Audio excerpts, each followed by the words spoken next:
आज विधानसभा का मॉनसून सत्र समाप्त हुआ है। अब की बार सत्र लंबा रहा, 12 दिन का सत्र था, 12 सिटिंग जिसमें हुई।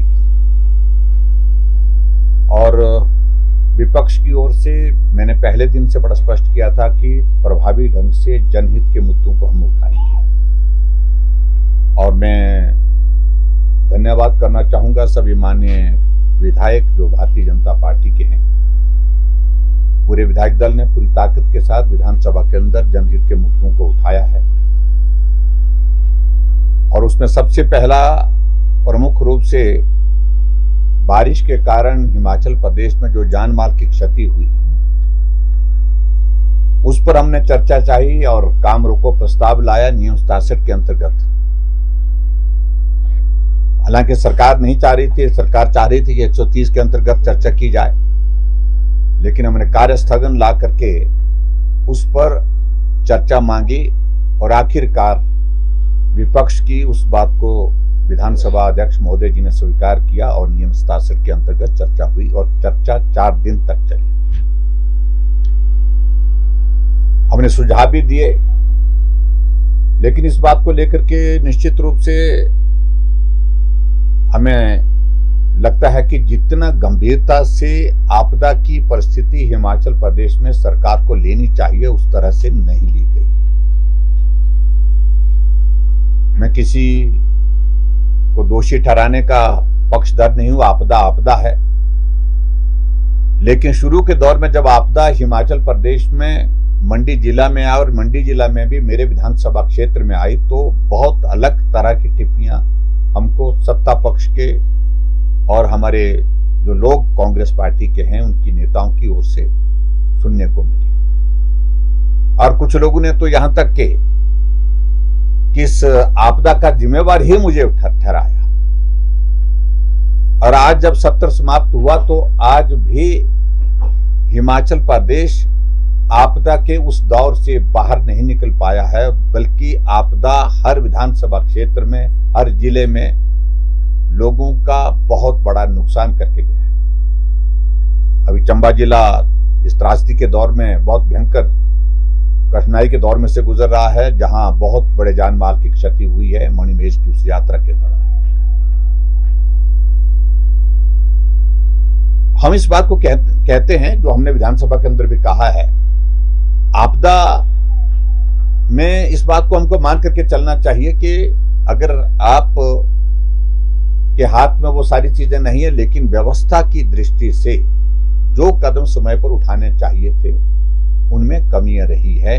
अगर मणिमहेश यात्रा का अगर आप उन लोगों का, श्रद्धालुओं का अब बयान सुने आप, तो निश्चित रूप से आपको मालूम पड़ेगा कि व्यवस्थाओं का आलम वहां पर क्या था। हमने कोशिश की विपक्ष की ओर से कि सही फैक्ट्स हमारे सामने आ सके, लेकिन फिर भी गाहे बगाहे सत्ता पक्ष से प्रयत्न होता रहा कि सही जानकारी सदन के अंदर ना दे करके, तोड़ मरोड़ करके अपना पक्ष ठीक प्रकार से जो है जो लोगों के बीच में जाए उसकी ज्यादा चिंता रही। लेकिन खैर, मैं उन सारी चीजों पर भी अब जाना नहीं चाहता हूं। मैं उन सारी चीजों से अब ज्यादा इत्तेफाक भी नहीं रखता हूं। और उसके बाद हिमाचल प्रदेश के अंदर वर्तमान में जो इस मॉनसून सत्र में जो प्रश्न हमने उठाए थे, उन प्रश्नों का उत्तर देने में भी कई जगह सरकार जो है वो अपना पक्ष नहीं रख पाई। और खासतौर से ऐसे जनहित के जो बहुत महत्वपूर्ण विषय थे, बेरोजगारों के मुद्दे पर हमने सदन से वॉकआउट भी किया।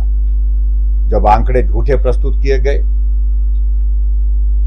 1 साल पहले का आंकड़ा कुछ और था, 1 साल के बाद का आंकड़ा और था, विधानसभा के सत्र का आंकड़ा और था। जब प्रश्न पूछा गया हिमाचल प्रदेश में कितने लोगों को रोजगार दिया गया, नौकरियां दी गई, सूचना एकत्रित की जा रही है, जब सूचना ही एकत्रित की जा रही है तो आंकड़े कहां से आए, ये प्रश्न अपने आप खड़ा होता है। इसका मतलब यही है कि गुमराह करने की कोशिश है। 1 साल पहले 34,000 लोगों को नौकरी देने का आंकड़ा और 1 साल के बाद 15 अगस्त को मुख्यमंत्री भाषण देते हैं और उसमें वो आंकड़ा 23,000 तक आ जाता है, यानी कि 11,000 का आंकड़ा कम हो जाता है। ऐसी चीजों को लेकर के सरकार कटघरे में रही।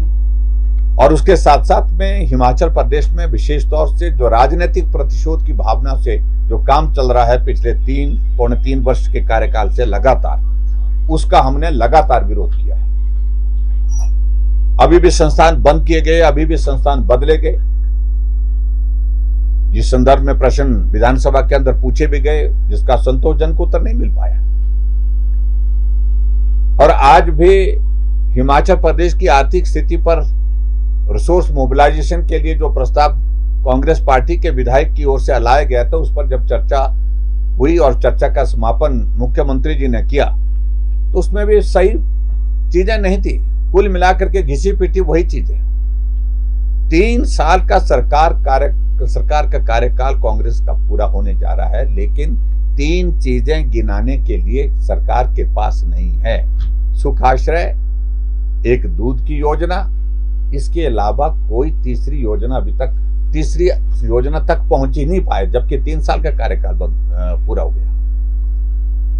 लेकिन योजनाएं जो चली हुई थी, उन योजना को बंद करने का सिलसिला जो है अभी तक जारी चला हुआ है।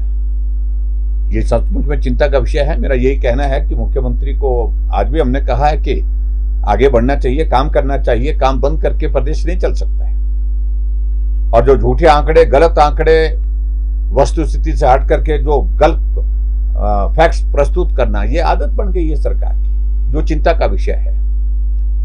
और आज एक बहुत महत्वपूर्ण विषय पर जहां प्रश्न लगा था, पहला ही प्रश्न, वो तो विचित्र परिस्थिति थी। प्रश्न विपक्ष के विधायक आशीष शर्मा का था। उस प्रश्न पर सरकार जवाब देना नहीं चाह रही थी, इसलिए पहले उसको यही कहा गया कि उसको पोस्टपोन क्वेश्चन में कन्वर्ट कर दिया, सूचना एकत्रित की जा रही है।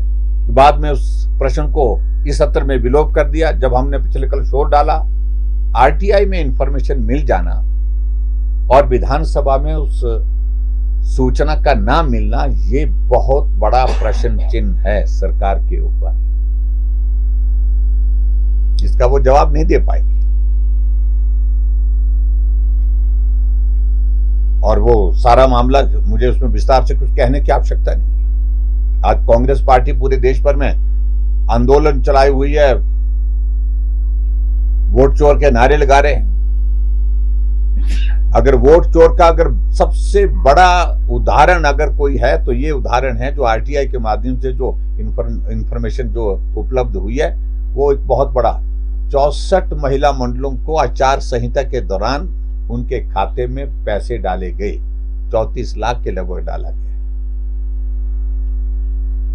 और स्वाभाविक रूप से चुनाव को प्रभावित करने वाला कार्य था।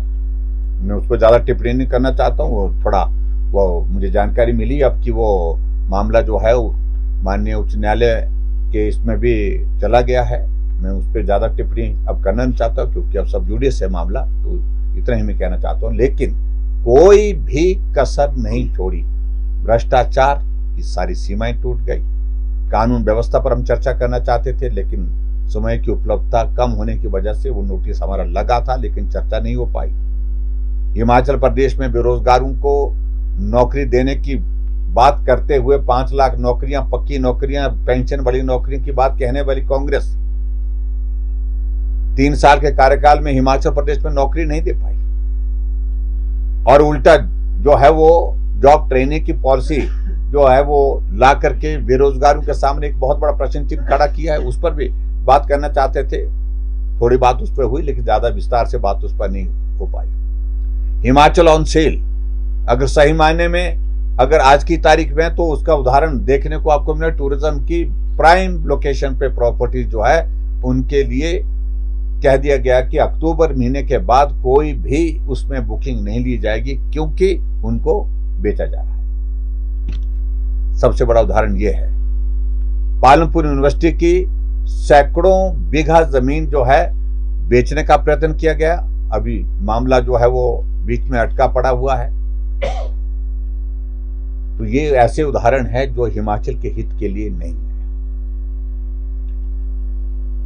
मेडिकल यूनिवर्सिटी को मंडी से शिफ्ट करना, वो भी विवेकपूर्ण कोई फैसला नहीं है। मैं उस पर कोई ज्यादा टिप्पणी नहीं करना चाहता हूं, सिर्फ इतना ही कहना चाहता हूं, नई जगह कोई संस्थान आपको देना, आप दीजिए। लेकिन चले हुए खुले हुए संस्थान को बदलना है, उसको बंद करना उचित नहीं है। और इसी तरह से हमारे विधानसभा क्षेत्र में तो ये हमेशा जो है हिमाचल के इतिहास में रहेगा कि आपदा के दौरान आपदा प्रभावित